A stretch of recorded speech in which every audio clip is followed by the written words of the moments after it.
Subscribe नहीं किया है तो अभी सब्सक्राइब कर ले और साथ ही बेल आइकन भी दबा लें। आज के आने वाले एपिसोड में हम देखेंगे कि रुद्र की माँ उससे पूछती है कि बेटा तेरी तबीयत अब ठीक तो है, अब दर्द तो नहीं हो रहा हाथ में? तो वो कहता है कि हाँ सब कुछ ठीक है। तभी वो कहती है कि इन सब में तो तू भूल ही गया एक चीज़, जो तू गिफ्ट लाया था वो तो तूने देविका को दिए ही नहीं। तभी रुद्र कहता है हाँ कल के बातों में भूल गया। फिर वो एक नौकर को भेज के सारे गिफ्ट्स मंगवाता है और एक एक करके सारे खोल खोल के दिखाने लगता है देविका को और उसको पहना के भी दिखाता है। तभी बाकी लोग भी उन गिफ्ट्स को देखते हैं और वो कंगन भी लाया होता है जो कि प्रिशा की चॉइस के होते हैं। तो सब लोग खुश होते हैं। तो अरमान कहता है कि आखिर चॉइस किसकी है? मेरी वाइफ ही की। और तभी तभी उसके बाद रुद्र से वो कहती है कि तुम बस यही गिफ्ट लाए हो? तो वो कहता है कि क्यों, तुम्हें कुछ और चाहिए था क्या देविका? तो वो कहती है कि नहीं, मैं तो ऐसे ही जनरली पूछ रही हूँ। तभी कहती है उसकी माँ सुलोचना की अब चलते हैं, हमें भी तैयारी करनी है ना संगीत की।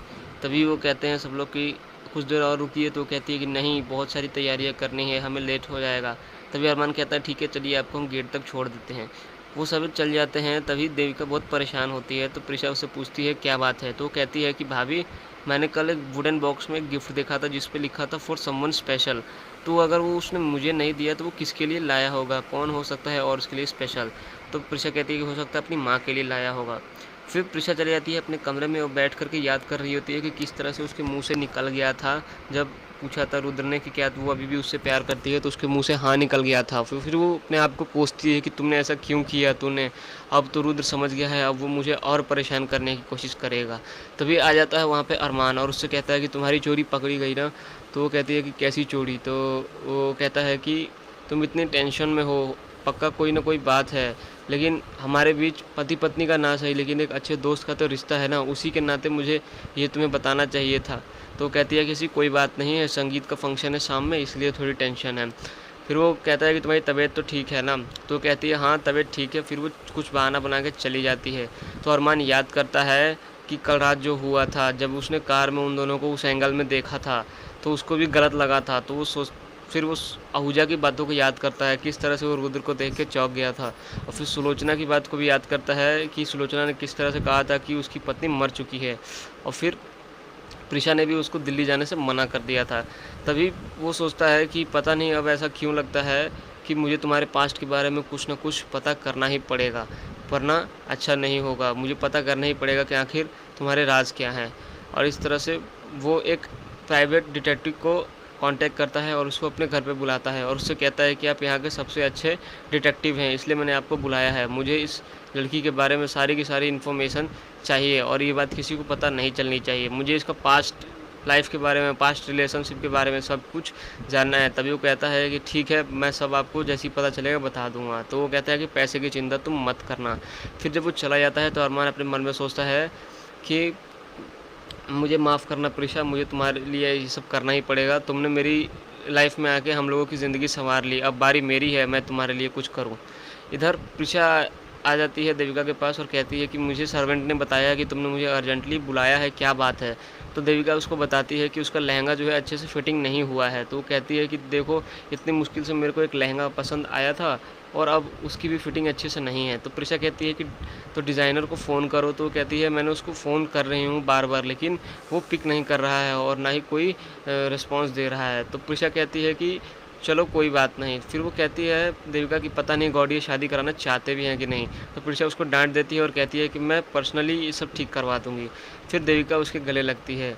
इधर रुद्र अपने दोस्त बंटी के साथ मिठाइयाँ रखवा रहा होगा गाड़ी में और फिर बंटी कहता है चल वरना जल्दी तेरी संगीत के लिए लेट हो जाएंगे। तभी रुद्र कहता है मुझे नहीं जाना है क्योंकि मुझे कोई इंटरेस्ट नहीं है इस संगीत में, क्योंकि मुझे इस शादी में कोई इंटरेस्ट नहीं है। मैं तो बस उसका सच जानना चाहता था प्रिशा का, इसलिए मैं ये सब कर रहा था। मैंने तो सोचा था कि वो मुझे अपनी सच्चाई बता देगी तो मैं ये शादी उसी समय तोड़ दूँगा। इधर देविका जो है अपनी लहंगे की मैचिंग की लिपस्टिक खोज रही होती है अपने मेकअप बॉक्स में, लेकिन उसके पास नहीं होता है। तो वो सोचती है कि भाभी के कमरे में जाके ले लेती हूँ। जब वो भाभी के कमरे में जाती है तो वो देखती है कि वो जो फॉर समवन स्पेशल का जो बॉक्स होता है, गिफ्ट होता है, जो रुद्र के पास उसने देखा था, वो भाभी के कमरे में से निकलता है। तो वो सोचती है कि ये तो वही बॉक्स है जो मैंने उस दिन देखा था रुद्र के पास, लेकिन ये भाभी के कमरे में क्या कर रहा है? इस पर तो फॉर समवन स्पेशल लिखा है, ये भाभी को क्यों देगा? मुझे भाभी से पता करना ही पड़ेगा आखिर वो ये उनके कमरे में क्या कर रहा है। उनसे तो जब मैंने पूछा था तो उन्होंने कहा था कि हो सकता है वो अपनी मॉम के लिए लेकर के आया है, उन्होंने ये क्यों नहीं बताया कि ये उनके पास है। तभी इधर रुद्र जो है देखता है कुछ ऐसी चीज़ जिससे कि वो बहुत ज़्यादा शॉक्ड रह जाता है और वो दौड़ के जाने लगता है उसकी तरफ। वो कोई और नहीं मिष्का होती है, वो फ़ोन पे बात कर रही होती है और फिर जा रही होती है अपनी कार में बैठने। तभी वो दौड़ कर के उसको पकड़ने की कोशिश करता है, लेकिन बीच में कोई आ जाता है और वो उससे टकरा जाता है, तो फिर वो लेट हो जाता है और वो जो कार जो है वो आगे निकल जाती है। फिर वो दौड़ने लगता है उसके पीछे-पीछे और उस कार का नंबर जो है नोट कर लेता है। और फिर बंटी उससे पूछता है कि ये तू क्या कर रहा है? पागल हो गया है? आज तेरा संगीत है और ये तू क्या पागलपन कर रहा है? तो कहता है कि मैंने अभी-अभी मिष्का को देखा। तो बंटी कहता है मिष्का? भाई वो तो मर चुकी है, वो कब की मर चुकी है, तूने किसी और को देखा होगा। तो वो कहता है कि नहीं, ऐसा नहीं है, मैंने उसी को देखा और मुझे उसका पीछा करना ही होगा, क्योंकि हो सकता है अगर वो ज़िंदा है तो एक्सीडेंट के वक़्त वो भी मेरे बेटे के साथ ही थी, तो हो सकता है सारांश भी ज़िंदा हो। और फिर वो उसको बताता है कि एक्सीडेंट वाले दिन वो कार के पास ही करीब खड़ी थी और अगर वो ज़िंदा है तो हो सकता है कि सारांश भी ज़िंदा हो।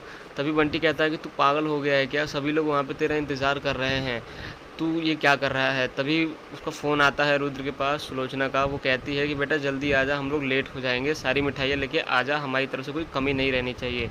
तभी वो अपनी मम्मी को डाँट देता है, तो बंटी उसके हाथ से फ़ोन लेके कहता है कि वो टाइम पे पहुँच जाएगा। रुद्र कहता है कि मैं अपने बेटे को ढूँढने की कोशिश कर रहा हूँ और ये तू क्या बकवास कर रहा है? तो बंटी कहता है कि कम से कम अपने बारे में नहीं तो सुलोचना आंटी के बारे में तो सोच। अगर वो वहाँ सबके सामने चली गई और तू टाइम पे नहीं पहुँचा, तो वो मेहमानों को क्या जवाब देंगी? उनको कितनी शर्मिंदगी महसूस होगी?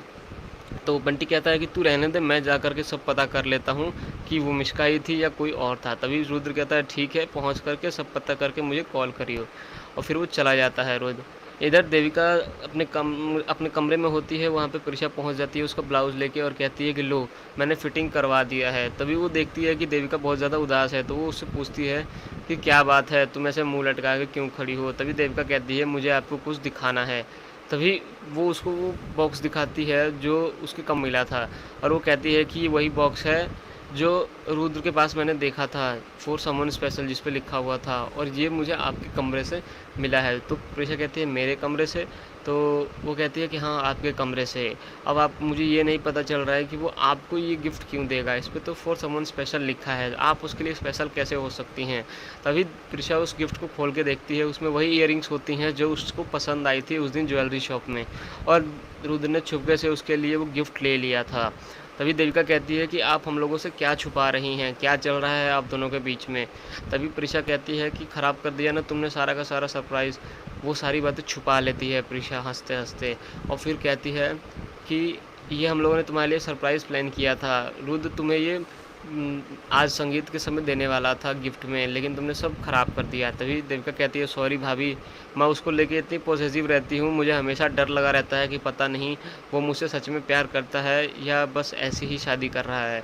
तभी प्रिशा उसका दिल रखने के लिए कहती है कि नहीं, ऐसी बात नहीं है, अगर वो तुमसे प्यार नहीं करता तो वो तुमसे शादी करने के लिए क्यों हाँ कहता। तभी कहती है देविका कि पता नहीं, मुझे हमेशा ऐसा फ़ील होता है कि वो फिज़िकली मेरे पास तो रहता है लेकिन मेंटली उसका दिमाग कहीं और ही रहता है। तभी प्रिशा कहती है कि तुम बहुत ज़्यादा ही सोचने लगती हो, छोटी-छोटी बातों को बहुत बड़ा कर देती हो, इसलिए तुम्हारे पास इतनी प्रॉब्लम्स आती है। तुम टेंशन मत लो, सब ठीक हो जाएगा और वैसे भी आज तुम्हारी संगीत है और 2 दिन बाद तुम्हारी शादी भी हो जाएगी, उसके बाद वो तुम्हें कभी भी छोड़ कर के नहीं जाएगा। इस तरह से वो उसको दिलासा दे देती है और फिर देविका कहती है कि ठीक है, मैं जाकर तैयार हो जाती हूँ, आप भी तैयार हो जाओ। अभी प्रिशा जब देविका चली जाती है तो रोने लगती है और कहती है कि रुद्र ऐसा क्यों कर रहा है? उसको पता है कि अगर उसने ये सब किया तो देविका बहुत ज़्यादा हर्ट होगी और मैं उसको इस तरह से नहीं करने दूँगी और उसे मुझसे दूर ही रहना होगा, वरना देविका ये सब सह नहीं पाएगी, कुछ कर लेगी। तभी बंटी पहुँच जाता है उस टैक्सी के कंपनी में और वहाँ के मालिक से कहता है कि मुझे आपसे कुछ इन्फॉर्मेशन चाहिए इस टैक्सी के नंबर के बारे में। तो वो कहता है कि हम आपको कोई इन्फॉर्मेशन नहीं दे सकते हैं। तो बंटी उससे झूठ-मूठ में कहता है कि उस टैक्सी के अंदर मेरा 1 लाख का लैपटॉप छूट गया है और आपका ड्राइवर कॉल नहीं उठा रहा है और ना ही उसने मुझे बुला कर के दिया। अगर आप हेल्प नहीं करेंगे तो कोई बात नहीं, मैं पुलिस की हेल्प ले लूँगा।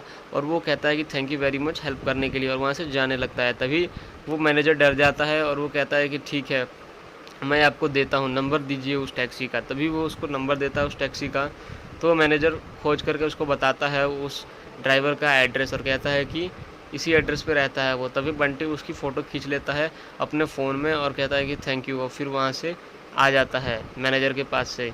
इधर संगीत की रस्म में सब लोग पहुँच जाते हैं, रुद्र पहुँचता है तो अरमान और चाचा जी उसको गले मिलते हैं और उसके बाद उसको अंदर लेके जाते हैं। तभी सुलोचना उसको देखती है, वो बहुत ज़्यादा परेशान होता है रुद्र। तो वो उससे कहती है कि क्या बात है, तू इतनी टेंशन में क्यों है? सब लोग इतने अच्छे से तुझसे मिल रहे हैं और तू है कि मुँह लटका के खड़ा है। तो वो कहता है कि नहीं, ऐसी कोई बात नहीं है, वो एक काम अधूरा रह गया है ना, उसी के बारे में सोच रहा हूँ। तभी सुलोचना कहती है कि पक्का यही बात है ना, और कोई बात नहीं है ना? तो कहता है कि नहीं, और कोई बात नहीं है। तभी रुद्र सोचता है कि बंटी का अभी तक कॉल नहीं आया, पता नहीं वो क्या कर रहा है, मुझे खुद ही उससे कॉल करके बात करनी चाहिए। जैसे ही वो उसको कॉल मिलाने वाला होता है, देविका उसके सामने आ जाती है। तो वो उसको हाय कहता है। तो देविका कहती है बस हाय, और कुछ नहीं बोलोगे? देविका जो है अपनी झुमके हटा के उसको दिखाती है। तो वो देखता है और सोचता है कि ये तो मैंने गिफ्ट में दिया था प्रिशा को, ये इसके पास क्या कर रहे हैं? इस तरह से आज का एपिसोड ख़त्म हो जाता है और आने वाले एपिसोड में हमें दिखाया जाएगा कि बंटी पहुंच जाता है उस एड्रेस पे मिलने के लिए और वहाँ पे वो एक आदमी से पूछता है कि क्या यहाँ मुस्का रहती है। और इधर संगीत की